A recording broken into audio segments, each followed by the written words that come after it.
नमस्कार प्रेक्षकांनो, लग्नानंतर होईलच प्रेम मालिकेच्या पुढील भागामध्ये आपल्याला खूपच धमाकेदार असा ट्विस्ट पाहायला मिळणार आहे। तर मालिकेमध्ये पुढील काही भागांमध्ये आपल्याला काव्याची डोहाळे जेवणाचा कार्यक्रम पाहायला मिळणार आहे आणि त्या कार्यक्रमामध्ये खूपच भारी असा ट्विस्टही आपल्याला पाहायला मिळणार आहे।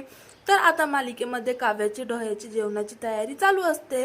सगळे घर संपूर्ण सजावटीने सजवलेले असतात आणि काव्याच्या डोहाळे जेवणाच्या दिवशीच आता नंदिनी सोबत एक घटना घडताना आपल्याला पाहायला मिळणार आहे। तर काव्याची डोहाळे जेवणासाठी गुरुजीही आलेले असतात। गुरुजी काव्याला, तिच्या बाळाला आणि पार्थला तिघांनाही आशीर्वाद देतात आणि आता नंतर ते नंदिनी आणि जीवाकडे जातात। तेव्हा आता ते जीवा आणि नंदिनीला म्हणतात की लवकर तुमचेही बाळ तुमच्या हातात येणार आहे। तेव्हा आता नंदिनीलाही वाटतं की आर्याच्या पोटामध्ये त्यांचं बाळ आहे ते येणार आहे।